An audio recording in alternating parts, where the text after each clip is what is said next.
Welcome, everybody, to Who's Your Band? I am Jeffrey Paul. Sean Morton is not with us today. He had an emergency. We hope him and wish him the best.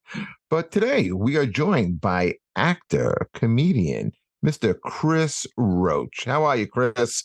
Hey, what's up, Jeff? Thank you for coming on and doing this. So, like I said, you're an actor, you're a comedian. So let me ask you this right off the beginning, because we get right into it on this show. Well, There's no preamble, and we just go right for it. so Um, what were you first? Were you an actor or comedian? I was a comedian first, and I started stand-up comedy, believe it or not, to get over a public speaking fear. When And wait, hold on a second. When did you realize you had a public speaking fear? okay, so it was in 2003. A company I was working for sent me to a place called the Dale Carnegie Training Institute for Managers, and What kind of work were you doing? I was managing a chain of adult stores. No, you weren't. I really was. I really was. I quit the family NYPD. Wait, say it again. You broke up for a second. You quit what? I quit the family business, which was the NYPD. My two You brothers, wait, you were a cop? yeah, for like 2 years. I hated it. I hated it. I I never always knew said, that about you. yeah, I had a problem writing people tickets that I couldn't afford myself. Right. Were you in New So York City? yeah, I was in Queens, yeah, Oh and shit. You went through my the academy and everything. went through the academy. My two brothers, my sister, and my father were all NYPD, and I just it didn't work out for me. So I went back to the company I was working with before. I called them up and they said, yeah, come on back. And, they were still expanding at the time. And I told them, I said, I wanted to take this course. And they gave me, it was like $3,000 and they paid for it. I'm like, all right, cool. And I remember when it was my turn to speak, I was like trembling. I was trembling. And that's when I realized, I said, I'd forgotten since high school that I had this bad public speaking fear because for years, I mean, whoever public speak, at my 20s, all I did was drink in bars and hang out, and you never had the public speak sober. Um, so yeah, so then I took a comedy class in Which 2000, class? the one with Peter Bales and Rich Walker. Ah, the Long Island one. Yes, because Sure. I'm from Long Island and right by my house, and I took the class, and I never looked back because once I was in that environment, I knew like this is what I want to do. It was like just an awakening. I'm like, there was no turning back. And I think it was about 2 years in where I wanted to get even, I wanted to improve. I wanted to like get out of my shell, so to speak. Just so I started taking acting classes to become a better stand-up comedian, and I fell in love with acting. And that's the long. Yeah, well, there are a couple of things. First of all, what kind of kid were you in high school and college? Were you a theater kid? Were you an athlete? What did you do? Well, the school I went to out here, Sachem High School, was a big school. I'm 6'6", so you figure they would come get me to play basketball, but it was so big they never had to approach me. I was a kid that just barely got by. I was always like the class comedian, but still, it was just making my friends laugh. Um, Always getting in trouble. Parents always coming up to the school, and that kind of kid. No, I played street hockey, which wasn't a sport in school, but I loved street hockey, and eventually started playing ice hockey a little bit too. Yeah, Long Island's pretty big for ice hockey. Yeah, Yeah, I yeah. mean, a lot more opportunity for rinks and stuff as opposed to being in the city. And did you go to college? No, I went to took some classes here at the community college. That was it. Okay, so in high school, you really didn't have any. Really, there was no opportunity for you to really have to do any type of public speaking. So, if you're No, managing a chain of adult stores, I'm assuming adult paraphernalia and shit. Why would you we have to do public speaking? we said adult entertainment stores because we had like 50 employees. We would hold meetings. It was like the people that bought this company out when I was working for them, they took it very seriously. It was very, very serious. And it was a business like any other business. And it was back then when I was there in the early 2000s, it was a big money making business. So, and plus, I was always looking to improve my resume for whatever came next. And I didn't know stand-up comedy was going to be it until I took that course, and it just hit me like a ton of bricks. And I was like, that was it. That was it. Even though I stayed with the adult stores to like another 6, 7 years, I knew that this is what I wanted to do. And eventually sales got so bad in the adult store when the internet really started taking over and selling like the items. You could go buy a vibrator at CVS now, you know? Right, right. They'll call it a massager, but everybody knows what it is. Um, then that's it. I actually almost had to fire myself. Like, I'm sorry, sales, it was just really tough because I was close with the family that ran the place. So, okay, so you decided time you want to do stand-up comedy. Right. Okay, you take the acting class with Peter Bales. You took the comedy class with Peter Bales and thought that acting would make you, which is true. I remember Yeah. when I first started, I also kind of felt very awkward. And the first person I ever met in stand up was Nate Bargatze, and it Oh, was wow. at an open mic at Eastville. And actually, him and Dave Smith took me out that after that mic.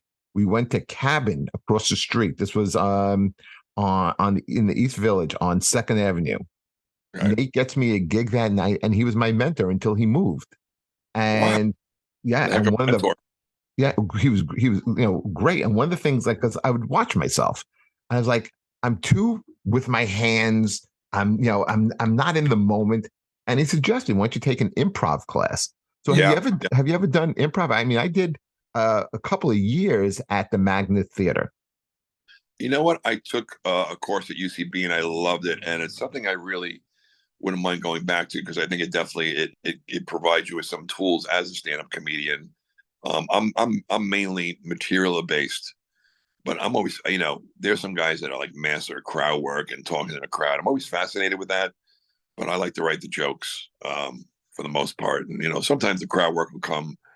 If somebody says something, it'll happen organically. But I don't consider myself a crowd work comedian. But that is a skill in its own.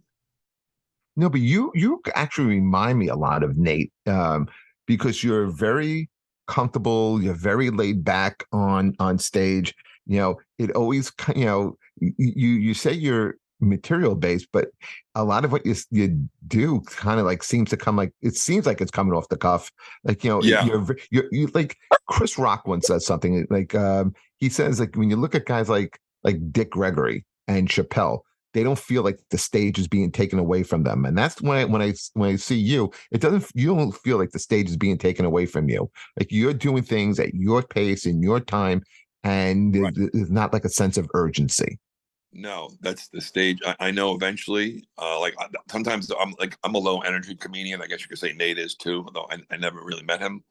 But I'm always a fan of comedians that can get big laughs without screaming, uh, just storytelling or whatnot. And when I'm up there, like there are times when I was a younger comic and I had to follow a high energy comedian, I was like, oh my God.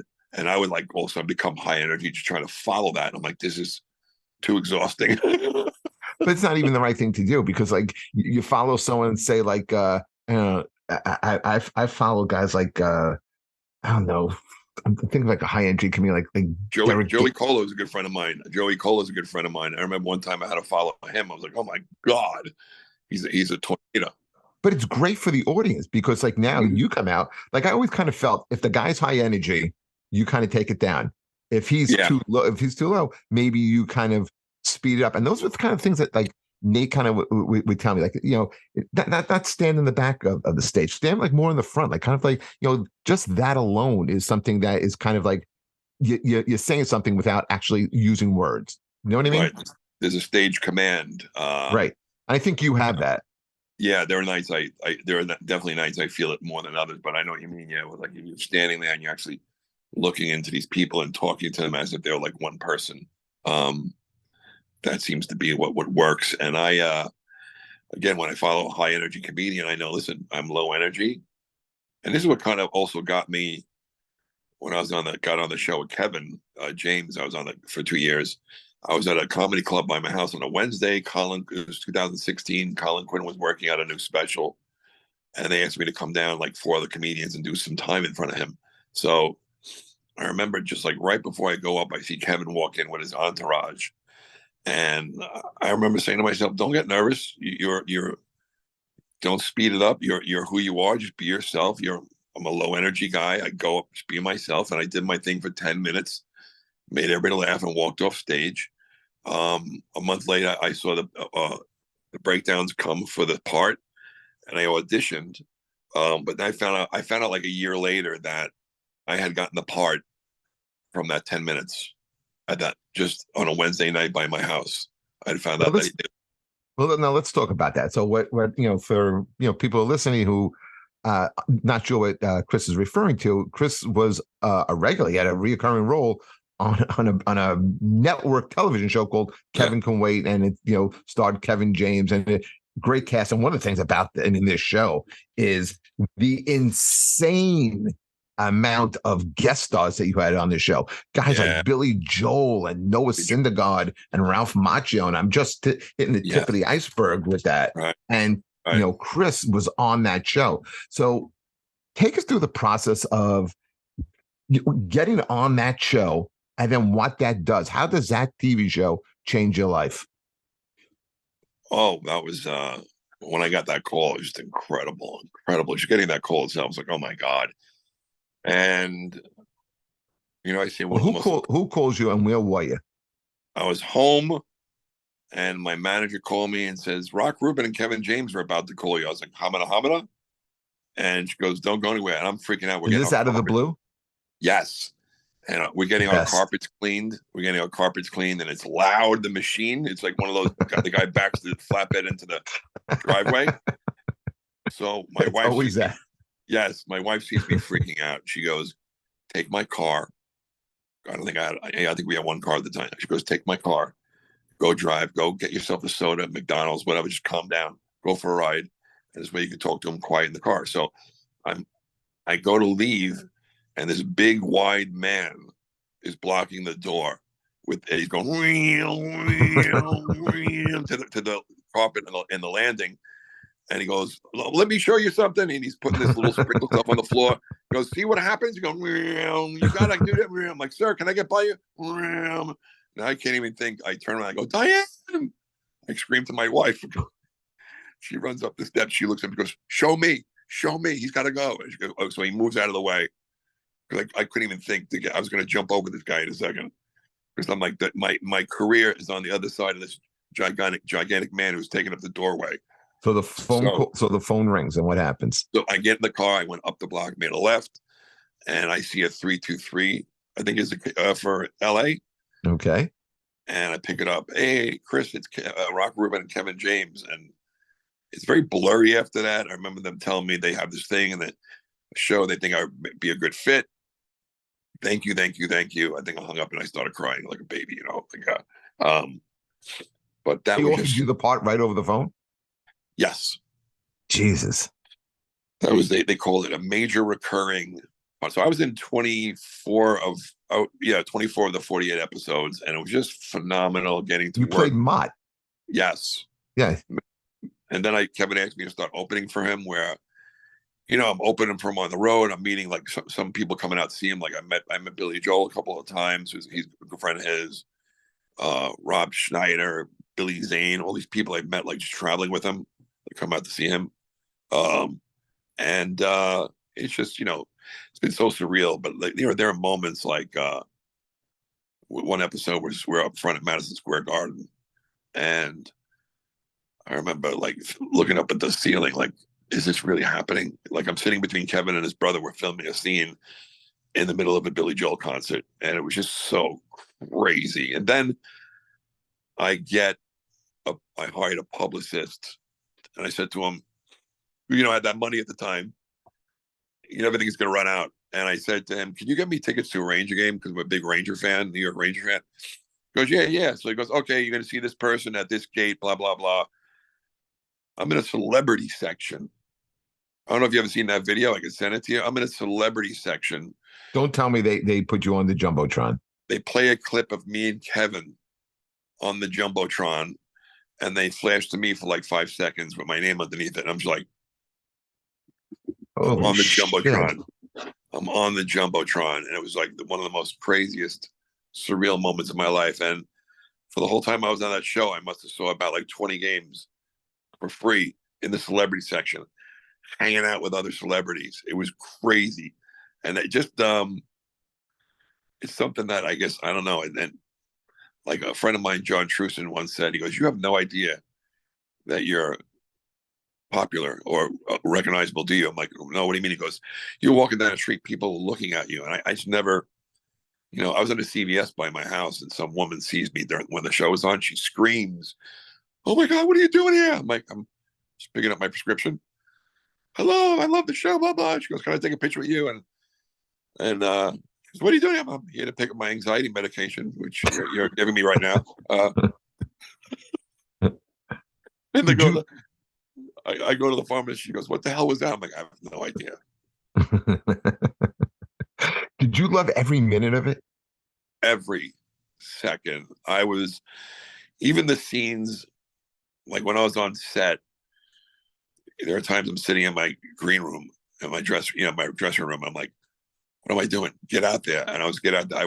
I sat back, watched Kevin work. I watched everything work. I'm like, "This is what I want to do for the rest of my life, is be on TV." And still trying to get back on it. I got an audition actually today and tomorrow, but it was just so surreal working with Kevin. Even the first scene we ever did, it was just unbelievable, unbelievable.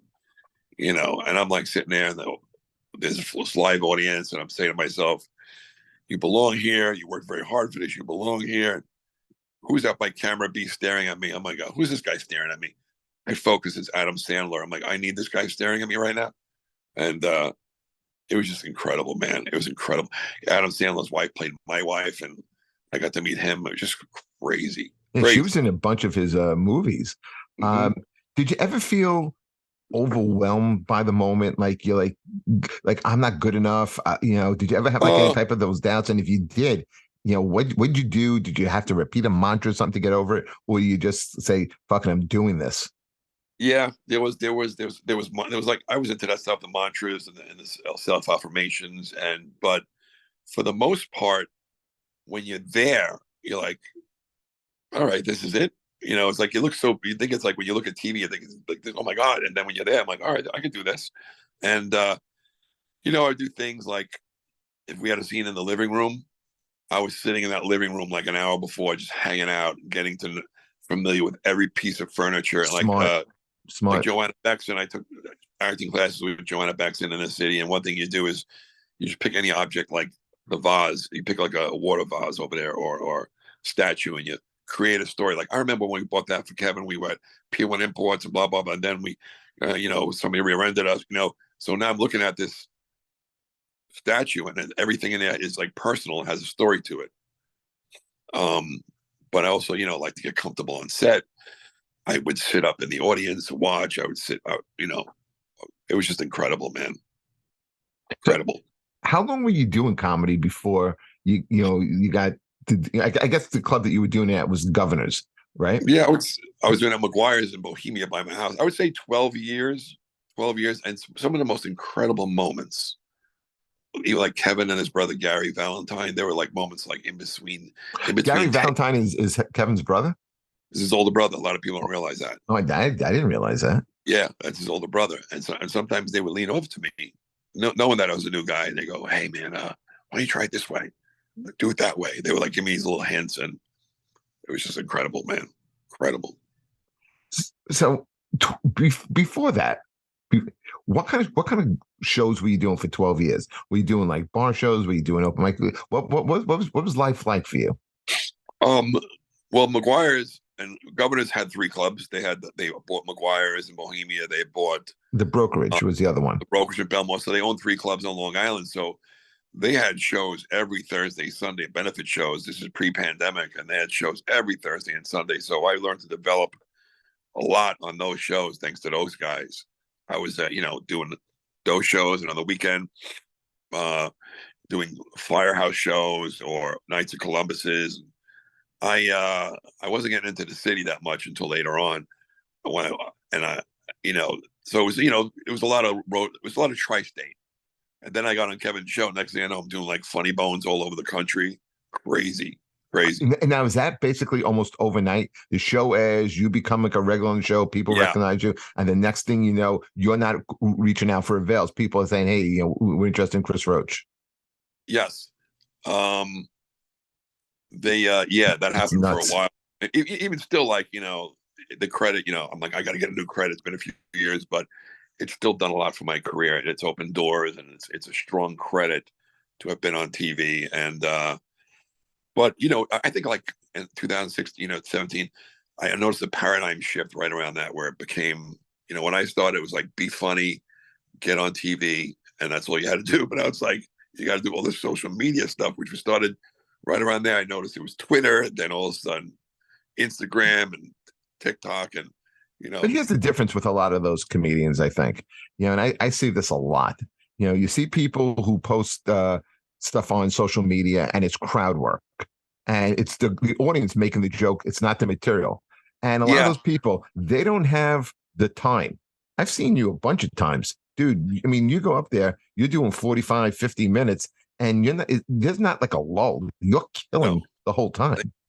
thank you. I see a lot of guys post crowd work. Well, some of them, like some of the bigger names, posted because they don't want to burn the new material that's coming out on the next special. But there's a lot of people that I see, they posted because, you know, it's the funniest thing that's happening other than what they're writing. Exactly. Exactly. Are you still friendly with Kevin James? Yeah, I'm actually working with him tonight at the Paramount on Long Island, 7 o'clock show. That's awesome. And you got to Yeah, meet Adam Sandler, and you got to meet that whole crew. Adam Sandler. You know, Jackie was on like 4 or 5 episodes. We became good friends, his wife. And I remember he was performing at Jones Beach, the outdoor theater here, Sure, the amphitheater. the amphitheater. And I went to go see him, and I got, invited backstage. And that's when I first met him. And I remember that there's a song he played from one of his songs called I Want to Grow Old With You. Yeah, And that was from the Wedding Singer. yes. Yeah. And he plays it. I'm sorry. It was one of, I think, only two songs that were in the movie that actually they did a Broadway play on it. And Stephen Lynch played the Adam Sandler role. Oh, really? Yeah, I I don't know. saw it. Wow. What was it, out of that song? That song was one of two songs that were in the movie The Wedding Singer that Right. actually was part of the Oh. Broadway score. Mhm. I go backstage. Well, when they're playing the song, he's playing the song. Up on all the screens, there's like pictures of him and his wife throughout the years. And I go backstage and I meet him. He goes, "Hey, man!" He sees me coming. He's like, "Hey!" And I almost like turn around, like, Talk to "Who's he me. calling? Who's he calling?" And I woke up. He goes, "Hey, man!" I'll never forget. He goes, "How did you like this song I played for our wife?" And I was like, "Oh my god!" And he's like, he was really cool. And he goes, "Thank you for being so nice to my wife. She told me how supportive you were of her." Because like one of the first scenes, she says to me, because I haven't acted in 2 years, I was so nervous. And I said to her, "That's good. You have 7 kids. You should be a nervous wreck. Put it into the character." And she goes, "You're so right." And it just, we clicked right like that. And right from that moment. And he thanked me for like, being so good to her, being nice to her, which she was so nice. And he goes to me, "Can I get a picture with you?" I was like, "Yeah." Not That, Adam, actually. I don't do pictures, Adam. I'm so sorry.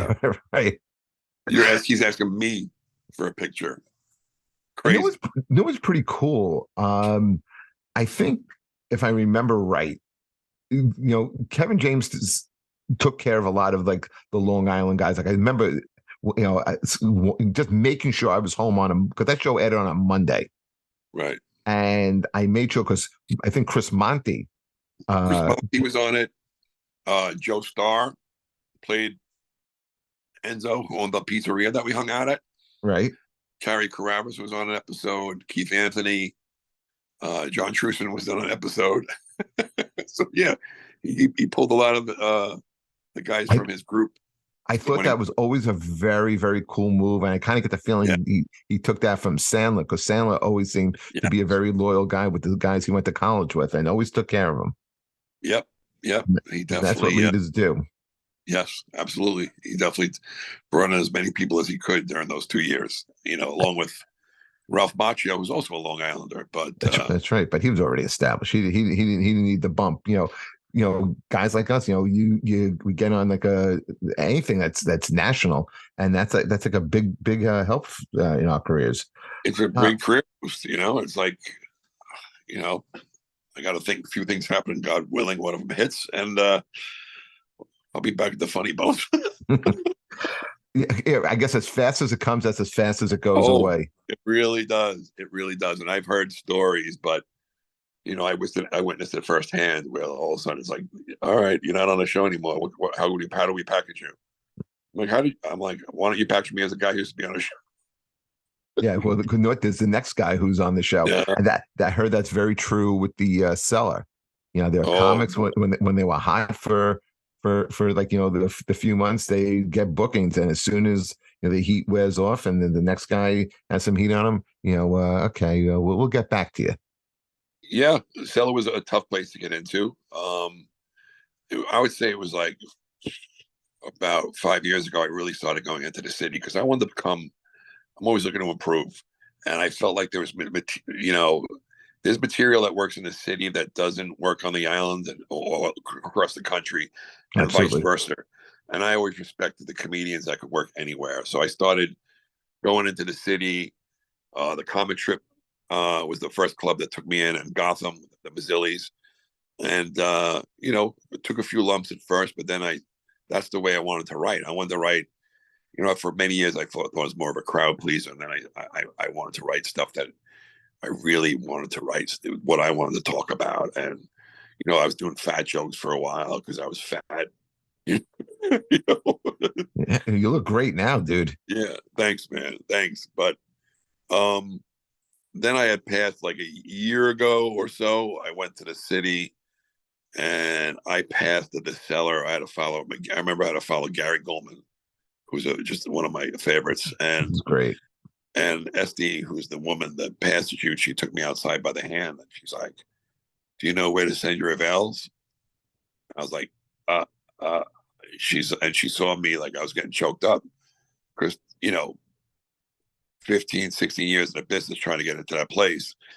And I was so emotional. I made sure I took pictures of myself, like to remember the moment. And I got a few weeks of spots, but I remember calling a friend of mine afterwards. And I said, I just passed the cellar, and telling my wife I just passed the cellar. She's like, all right, I'm watching a movie. Like, she couldn't understand what that meant to a comedian. And like, now, so you don't understand. I'm going to be getting on stage 3 times a night. I'm going to be really developing fast now. And I remember calling my friend Mick Thomas and telling him, he goes, "Oh man, she's passing everybody now." And I was like, it was like, Yeah, but it's getting booked. You can get past, do 1 or 2 spots, and then they don't take they lose your number. yeah, Yeah, but I gotta say, you don't come across as a very emotional guy. But like now, we find out 2 things that really kind of like touched you in a very profound way. yeah. It is, on the outside maybe not, because I'm a very mellow guy, but on the inside it's a circus. It's I had one more question about sure, Kevin Can Wait before we move on. sure. Actually, two more. Why did they replace Erin Hayes with Leah Remini? They said that they ran out of ideas for her character. Um, I felt really bad because she's a great actress, Exactly. and we became good friends. We share the same birthday. So that was tough.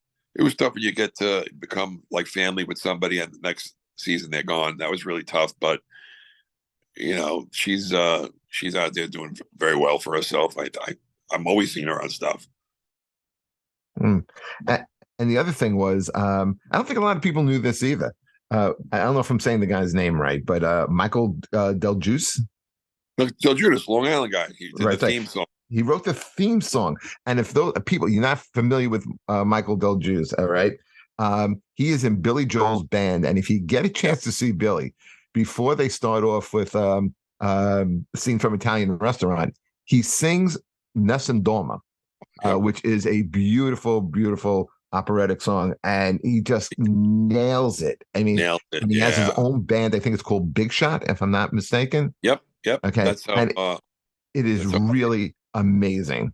It's a Billy Joel tribute band, and he is like one of the nicest guys you could meet. I remember he came into my dressing room. I was talking to him, and I had a guitar in there, and I was messing around with it, and I was joking around, telling him like, when I was single, I used to learn the first. I learned the first 15 seconds of the song "More Than Words" by Extreme, that was popular at the time. Yeah, yeah, the acoustic song.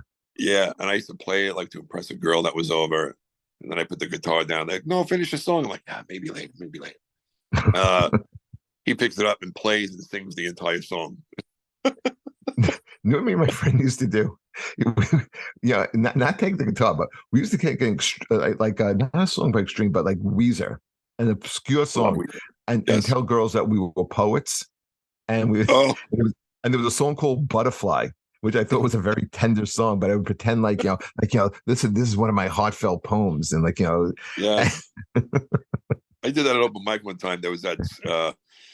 It was an open mic that it was really cool. It was such a great open mic. There were poetry artists and us, so they would alternate comedian and poets, and it just really clicked. And the poets were so cool. They were so cool with us. It was originally a poetry open mic, and they let us go up there and do 5 minutes. It was so cool. And one day I went up there and I read what do you call it? It was an old Eddie Murphy skit where he's like in a prison. They were looking for poets in prison. I mean, yeah, I remember those. Dark and lonely on a summer night. Kill my landlord. Kill my landlord. And You did that in public? I did that at an open mic, a poetry comedy open mic, like I was a poet. And meanwhile, I get off stage, the poets are hysterical laughing and they're high fiving me. Only like one or two comedians knew what I did. It was, from that skit. See, back in the day, if you would have taped that and you throw that like on a reel or on TikTok or some type of social media, that would have gotten a lot of hits. That's really funny. I should Holy probably shit. do. This is what I don't get about you. Okay. You grew up on Long Island. How the fuck are you a Ranger fan? I thought, yeah, I thought you would be this huge Islander fan. I live in Islander country, which means I'm in Suffolk County. And my dad, who was NYPD, would bring us home sticks from the Rangers, from the garden. And I was like, I remember being at my aunt's house, we're all playing, and there's like screaming. My uncle and my father are screaming at the TV, and I run in. There's a fight. This guy Nick Fatiu was Staten fighting. Islander. Staten Island boy. Yeah. And then I go back out and play, and I hear more screaming. I run back in. Same guy. I'm like, who is this guy? So I remember started watching the Rangers only because I wanted to see who Nick Fatia was going to go after. And then I fell in love with the Rangers. I loved hockey, and I just became a really diehard Ranger fan after that. What was so cool though is I got to meet. I'm so blessed. I got to meet Clark Gillies. I had a hockey podcast for a little while. I wanted him on it so bad. We couldn't get. It just didn't work out. But we kept dates kept getting mixed up. But I got to have other players like Dave the Hammer Schultz was on it. Ron Duguay from the Rangers and I became really good friends, and still good friends. And I got to meet a couple of years ago, like 2019, I think it was. There was a Ranger Islander game in the city, and I'm going through the VIP entrance, going through the metal detector, and I'm picking up my keys, like the airport at the end when you pick yourself up out of the tray. I'm picking my stuff up out of the tray, and I turn around. It's Mike Bossy is there. Oh, wow. Yeah. I said the same thing to him that I said to Clark Gillies. I said, "You made my childhood miserable." That was like, you think about that was one of the all-time best lines in hockey when you had Trottier, Incredible. Gillies, and Bossy. You couldn't have Incredible. gotten more of a balanced line. I mean, I'm trying to think maybe one of the old Canadians or maybe an Edmonton Oilers from the Right. late '80s, '90s. The Gretzky years. So May have rivaled it, but I mean, Gretzky, it was a Curry, yeah. perfect line. I got a chance to meet Dave the Hammer Schultz. He was, if you took all sports and Funny. you combined them, okay, I don't know if it could equal the hatred I have for the Philadelphia Flyers. Oh, If yeah, if God. if hate was China, it would be it. Okay, that's how much I hate the Flyers. I mean, I hate the New England Patriots. They are right up Right. there, but still does not combine with my hate. So I used to play hockey. I got invited to this thing out in Long Island. And it's like these 50 goal scorers. I meet everybody. And then there were a couple of other guys there. I remember Bill Barber was there, another Yeah. guy I hated because I think he wound up winning co-rookie of the year with Steve Vickers, who was a Was he a guy Flyer? huh? Was Bill Barber a Flyer or a No, Bruin? Bill Barber was a Flyer, Yes. and him and Vickers came up at the same time. Vickers was a Ranger who I Yes. met, and I loved him. I was a big Ranger fan. I'm an Islander Ranger fan. I'm a big New York sports fan. But Dave Schultz was at this event, and it was one of these things where it was food, and you took pictures with everybody. It was a real like great time, and everybody was in pictures. And Schultz came over. He's like, "Hey, posing a picture." I was like, "Nah." And the guy couldn't have been nicer, but I just hated him for years. You want to hear something funny? 2018, my agent calls me, "Hey, we got a comedy show. It's for the Cloud Drew Foundation. You want to do a show for the Philadelphia Flyers?" I was like, "What?" Now, like you, I hated them in the '80s. Dave Brown, his Fucking crush hated check Dave Brown. Dave Brown's crush check to Thomas Santram's head. I hated him and a few of the other Flyers. I ended up I having hated Brian Gary Prop. Dornhofer. Remember Yeah, him? I had on my podcast who was a phenomenal player, had like 3 or 4 50-goal seasons, and then he got a vicious crush check to the head. And Brian Prop, I was gonna say, who, yeah, he's on social media a lot. Sure. what a great, sweet guy. He had a stroke a few years ago, and he talks about it. And, but what a great guy. And he hooked me up with a couple other guys. But so next thing I know, I'm down in Philadelphia. All their arenas are right in one area. Right. Yeah. Hockey, basketball, and football. So there's like almost like a Dave and Buster's kind of place. It's tremendous. That's right. It was the old Spectrum. So Mm-hmm. I'm doing comedy. Next thing you know, I'm standing up on stage. The Claude Drew Foundation, which I found out it's not Claude, it's Cloud. Got to meet him. I got to meet Simmons. All these guys that anyway, I'm up on stage, and my first thought is like, where are these scumbags? Where's Dave Brown? Right? And I'm looking down. They're all wearing like orange polos, and there's family and friends and whoever. It's a mixed crowd of players, but as I'm up there, I'm looking down. I'm like, they're kids. They're kids. The players are so young now. Here I am. I'm 50, and they're like in their early 20s, and like I'm like, where's Dave Brown? That son of a bitch. And I really wanted to beat Ron Hextall because I liked Ron Hextall because my brother's a goalie, and he reminded me of Ron Hextall. They both had tempers, and I was hoping Hextall would come across. He'd fight. he would Remember? fight. He was him and Billy Smith were Loved vicious, loved Billy Smith. vicious goaltenders. And Billy Smith would take that big stick and just whack his ankles with it. Remember? Billy Smith, I think Hextall threw his blocker at a referee. But Hextall was the first goalie to take the puck and shoot it down at the other net. Billy Smith, That's right. I think Billy Smith got hit with the puck, and one of the other players accidentally shot it down to his defenseman, and it went down into their own empty net. So Billy Smith got credited with the goal, which was history. But Ron Hextall was the first guy to take the puck with a stick and shoot it down the ice into the net. Yeah, that's a great point that you make. You kind of like you see these guys now come out of the nets, and they're able to able to kind of like flip the puck up ice, and you see goalies get a lot of assists. But I think Hextall was one of the first. Him and Smith were probably the two of the first ones to do it. But who's going to do it? He missed the net by like a foot about last month. Shesterkin from the Rangers he's going to guarantee you he's going to score a goal, and everybody knows it's coming because when he takes it, he shot one right down and it just missed the net. And if that happens at the Garden, they're going to go berserk.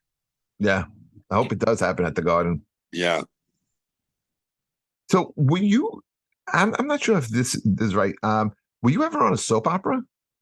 Yes. One of my first acting gig, I was on One Life to Live as a mental patient.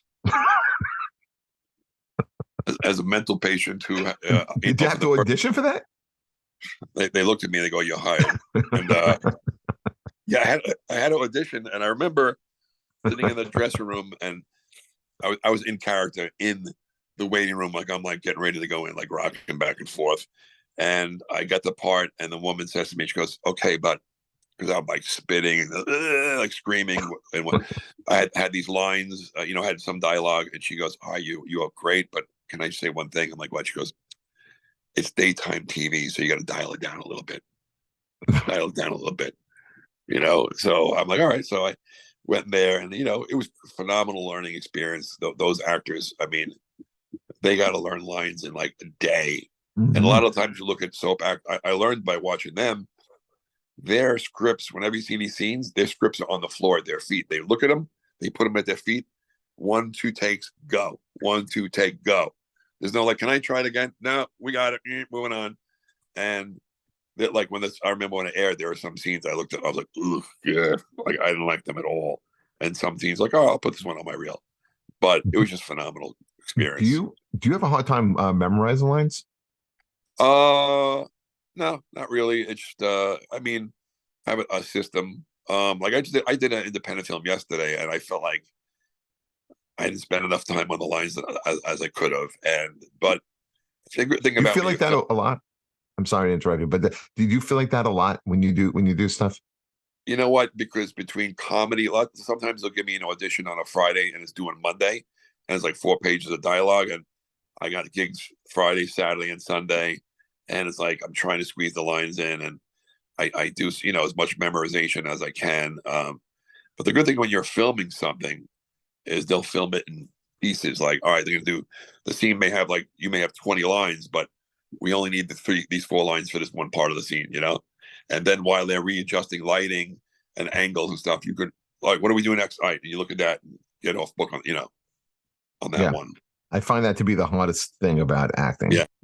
Yeah, and I also kind of feel that that when you're going across playing opposed to somebody who's really good, makes it much easier on for you. Oh, I worked with 2 actresses yesterday, and they were so great that it reminded me of why I love acting because I've done some scenes in the past where it's either just me and doing a scene myself or with somebody that you could tell, that just like is fairly new at it. But these actresses were like they were seasoned, and I felt it, and it was great. It was just so great. Yeah, people think that acting is really easy, and I guess the good ones make it look easy, just like anything else. But I Yeah, mean, you don't realize the distractions, and again, memorizing the lines and saying that, like you can have two, three people in there with the same script, and there'll be one person who just does it in such a special way, and yeah. that's the talent. There was a couple of times yesterday. I'm like, can I do that one over? Because my New York came out. I'm supposed to be from Oklahoma, so I got to watch my R's. We tend to drop our R's like mother, father. It's not talk, it's talk. It's not water, it's water. You know, little things like that. Um, that New York accent. Like my first audition was for I go into the city as a Ford Explorer, and I'm like the new Ford Explorer. They're like, cut. I'm like, what? Cut, Chris. It's not Ford Explorer. It's Ford, not Ford. It's Explorer, not Explorer. I'm like, that's what I said. I That's what I had said. the Speaking of, I had I think it was the Ford 150. I did a commercial for that. I had like the lead part of it, but no lines. It was a voiceover. It was like me coming home from work in my Ford Explorer, driving up to the house, me working in my Ford Explorer, me working, cleaning up the shop, then getting in the Ford Explorer. No Yeah, lines. Perfect. Perfect for nice. me. What else do you hope to do, man? So you're acting, you're doing, you're living your dream, doing comedy. You're playing all over the place. What else are you hoping? Well, if you look over my shoulder here, I don't know if you can see it. I built a little voiceover booth in the closet. So I'm working on that. I have a cartoon that we just pitched to Paramount Plus, which they passed on because it's more of a sci-fi. I feel like this cartoon is belongs on the Sci-Fi Network or Adult Swim, something like that. But just just pitching a project like you expect it to be a certain way, and I'm zooming with these two women who are like at their kitchen tables, like the cat goes running by, the kid runs up and hands the mother something, it was just so low key. It was so low key. They were so cool. But I learned a few things too, from the last pitch that you can take something away, even though you don't get the part, whatever. You could learn something from the experience from that audition. Absolutely. Like I used to, I'm going tomorrow. I'm going into Beth Melsky, which is a popular place to audition. Sure. I haven't done an audition in person since before the pandemic, so this is the first one going back. Now we're all going there to audition for this commercial, but we're going to be zooming live with the client. And I'm thinking to myself, why can't we do this from home? Why can't we zoom from home? I have mixed thoughts on that. I Yeah, like the in person part because I think you get direction. yeah, I think it's easier to kind of concentrate because there's no other distractions. But there is something to be said about the convenience of doing things over yeah. Zoom. There was one of my favorite auditions. Will Smith has this movie out, which probably would have got more press if he didn't hit Chris Rock in the face. Uh, he's playing like a runaway slave, and I had this audition of a slave hunter, and I was able to really get into the character at home, study, rehearse, get off book, and I didn't get the part. The part ended up going to somebody recognizable, but I felt like I felt like the audition went very well. That the head of my agency, Buckwald, actually wrote me and said, "Man, that was a really good job." I said, "Thank you." And sometimes that's all you take away from it. I felt good. I got praise from my agency, and that's all you could do. Though we say audition and just try to forget about it. It's hard to. It's hard to forget about it. But It is because some of these roles could be game changers, or like you said, you get that other credit. But the other thing is, what I've noticed is that you come across the same casting agents, and they remember you. And like, listen, you may have been too big for a part, you may have been too small for a part, you may have been too skinny for a part, you may have been too fat for a part. You're not quite right. There's a million factors. It's not just the talent that goes into casting. right, So, but they know that you're good and they know that you can deliver the goods. So if you may not expect it now. You listen, we could be done with this podcast and you could be driving your car and, Tuesday afternoon, someone will call you and say, Chris, something just came across our desk. You'd be perfect for it. that could be it. I mean, I just auditioned for a CBS pilot 2 weeks ago. I learned that when you audition for a sitcom pilot, there's also offers out to actors that are recognizable. So That's right.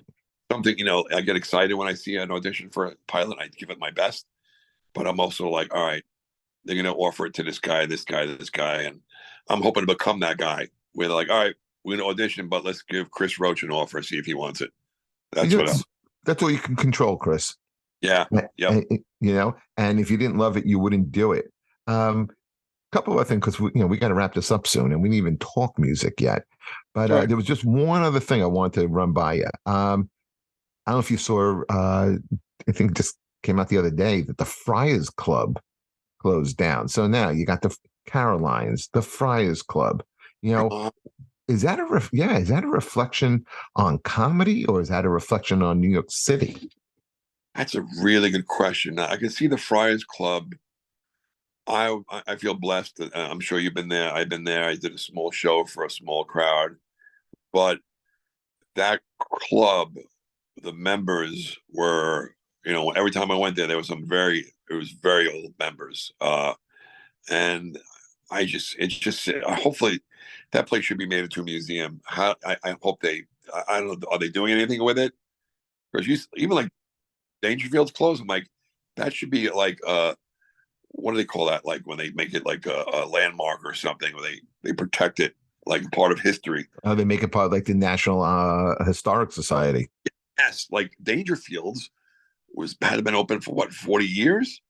Uh, the Friars Club, all the guys that hung out there, Sinatra, somebody they had a marker. It was his table. Was it Sinatra or Dean Martin? He had a table there. Just the history in that building is surreal. And it's just a shame that it's closing, maybe because it's just like, look at the comedians, the comedians, I guess, who are like younger, they're not hanging out at the Friars Club. It was a place where comedians and actors hung out. They're not hanging out there anymore. You can't, it's a different time. It is. I guess back in the days, the Friars Club held some like it was a place to network. It was Right. a place to kind of rub elbows with people who could who you can get in front of. But I think sometimes I look at it as is it a bigger picture because Yeah. Caroline's closed at the start of the year. That was, Dangerfield never reopened from the pandemic. And the thing is, I drive past there at least once a week because I'll go up to the comic strip, and the place is still intact. But except the marquee is down and there's a big for sale sign, but you can right. still see some of the old pictures on the outside still. It's just sad. You wonder if was Caroline's a question of rent? The landlord. Caroline's, yes, it was a question of rent. They had really uh, really, I think I had gone from 20 or 30 grand to something like up to close to 100. I 90. always, Yeah. anytime I see a comedy club, I try to follow all the comedy clubs, and a lot of them I'm not past that or I'm not in, but I'll still like it because anytime a comedy club closes, it's no good for any of us. Agreed. So even if the comedy club's not using you, support them because it's good for comedy. And just seeing Caroline's close, which I performed there only a handful of times, but it's really sad that it closed. It's really sad. It's just especially a big name and in that location too. Maybe it's going to be the location. Nobody's going to that area anymore. It's all downtown. I don't know. I don't know. That's why I'm like, is it comedy or is it New Mm. York City? Yeah, it could be. It could be a New York City thing. It could be a rent thing. I don't know, but I'm always happy when I see these new clubs. Like one of them just opened up in Connecticut. I'm always happy to see these new clubs open up. It's you try to get in them, but it's good to see new clubs popping up, especially when you see some long time ones shutting down. It really is heartbreaking, man. It really It is. is Okay, so the name of our show here is called Who's Your Band? right. And before we let you go, we got to talk about your band. And if you look right over my shoulder, you see right there? Yes, I Okay. don't know. That's a Yes, okay, that's a drum head signed by all four original Ramones. nice. And you're a big Ramones guy. How did Yeah, that come about? a friend of mine hooked me up. It got me into them in it was in the 90s. I think it was 90. You're out of Right. high school? Oh, wait, earlier than that. I'm so sorry. It was in the 80s. It was like 87, 88. All right, so you're in They, high school. yeah, yeah, they had already been around for a long time. Hmm. Of course, it was I Want to Be Sedated, but then I got Ramones Mania, which had like their hits. Right, right. And Oh God, yeah. you could just play that thing. There's no reason to skip songs because every song was like, I love this song, I love this song, I love that song, and then I started following them around. I watched them play several places, Roseland, out east on Long Island. I watched them play about 7, 8 times. I became like a groupie, and then I'm at McGuire's by my house one night, where of course where I met Kevin, and somebody goes, "You like the Ramones?" I'm like, "My favorite band." He goes, "Oh, that's CJ right there." CJ was the guy who took over for Dee Dee, and Dee Dee was my favorite Ramone. I love the songs that Dee Dee sang, like Warthog and stuff like that. Right. Uh, so I met CJ, and he was a great dude, and we became friends. He was on my podcast. Oh wow. We're That's always a good one. supporting each other. Like, he recently reposted one of my posts and said, "Hey, all my Long Island friends, go see my friend Chris Roach." So we became friends, and he's living in San Francisco now, and he's still like the Ramones. They were, I mean, they were big in the States, but overseas they were like rock gods over there. It's just in South America. Like CJ says, when he goes to South America, forget it. he like sells out clubs. Listen, they were so influential on, like, on dress, in the music. Yep. They were three chords Yep. and all speed, you know. I And met a if you guy. didn't like a song, just wait 3 minutes and it'll be over. Yeah. And what they did was, which, when I first started seeing them live, I'm like, I wasn't crazy about it, but then I understood. They play all their songs at the same tempo. They would play all their songs at the same tempo, and you'd be moshing and dancing. You're like, "What song is this?" I don't. Okay, I know what song it is. It took you a few seconds to figure out what song it was. And I met a guy last night. He goes, hey, "We were talking about the Ramones last night at a gig," and he goes, "The craziest show I ever saw." He goes, "I was at the Stony Brook College gymnasium," and I'm like, "Oh my god!" I was at that show, and it was the largest mosh pit I ever saw in my life. I saw people leaving with bloody nose. One of our friends had to go to the hospital. It was just insane, the mosh pits. But one thing I did like about the mosh pits, and I was tall, so I Yeah, who's gonna didn't mess with you in a mosh pit? believe it or not. Though, being that I'm tall, I felt like I didn't do good because I get hit low. I'm like, oh. So I would, I was a big guy. I would stand on the outskirts, and if I see somebody fall, I'd run in, pick them up, and run out. Just so they wouldn't get trampled. There was almost like a brotherhood in the pits, so to speak. Right, right. People looked out for each other, even though you could get an occasional accidental elbow in the nose and stuff like that. But Well, you're not getting one in the nose. no, I was, in the Yeah, guts or knees, yeah, maybe. exactly. You'll get some shots in the ribs. Yeah, The Ramones, though, they did an album. I'm pretty sure with Phil Spector, and right. it really kind of opened up their sound a little bit. And one of the songs that stood out to me was "Baby I Love You." Oh, we played that. That was my wife and I, was our wedding song. Great song, Yeah, great song. Like, you have to listen to it a couple of times to figure out that it's the Ramones, because it had that yes. had so String. much sound. Right, it They had got the strings. strings. It's a beautiful, beautiful version of the song. You're like, wow. And again, you're like, this is the Ramones, but it's so beautiful. We had it as our wedding song. Right. Now you take a song like that, and then you take a song like Teenage Lobotomy, and it's like, is this the same band? That's a great Right. song. I But I mean, love. I love, I saw them, oh God, years ago, has to be, because it was in I guess 90 something, Yeah, because Chris Roach. they had played on Lollapalooza. Right. Oh, that And big yeah, mosh. but they were just a middle band. They I were not know. I remember seeing them on the T-shirt. yeah. It's like, And knew who opened that show. oh, It played in the afternoon. I think gates open like 11, 12, and by 1 o'clock, I think the show starts. First band up, Green Day. yes. And bands like, I was going to say, bands like Green Day. You listen to them, you're like, oh, they're influenced by the Ramones. Oh my And God, them, Rancid. All those bands are all of influenced by the Ramones. I heard that the Sex Pistols went into a studio with a copy of the Ramones' "Rocket to Russia" album, and they said, "We want this sound." And supposedly they didn't like each other. I think So that was, yeah. It comes sometimes thing with not the Ramones, with the yeah, Sex Pistols. A lot of that was done just because it was like who they're supposed to be. yeah, the angst characters. Yeah, Yeah, and like they didn't like anybody. Everybody was a wanker. Fuck yeah. off. How wild is it when you perform at Gotham? You're like at Gotham Comedy Club on West 23rd, between 8th and 9th. Right next door to Gotham is the Chelsea hotel Hotel. where Sid Vicious. I guess Tell he killed. me, tell me you don't walk past it, like, and you have to stop. You have to look up like the history. And he was like, when you look at hear about Sid Vicious, he was just a kid, was in a band for a little while, was a decent bass player, but it was just an incredible story that and we're performing right next to it. And they really haven't changed the hotel much.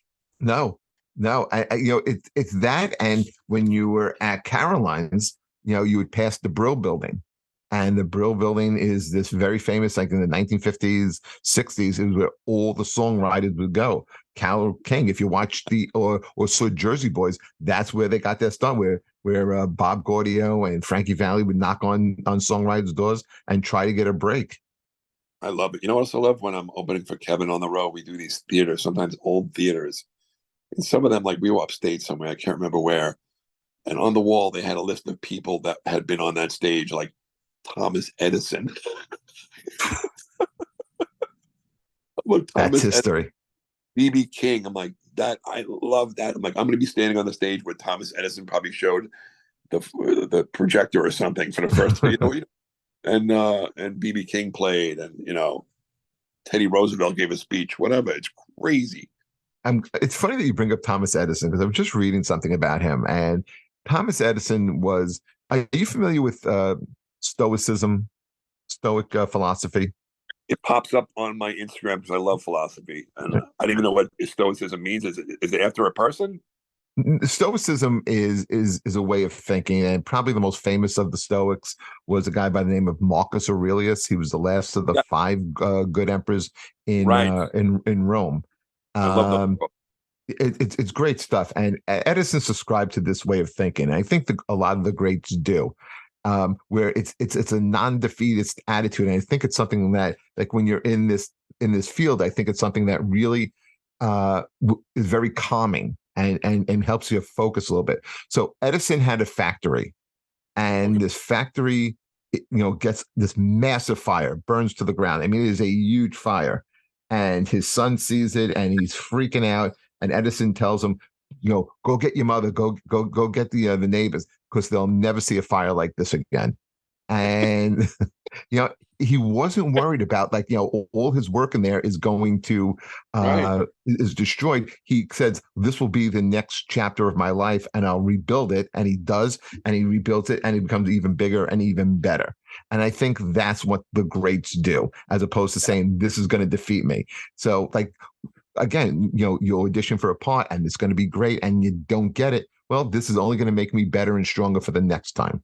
They know how important failure is.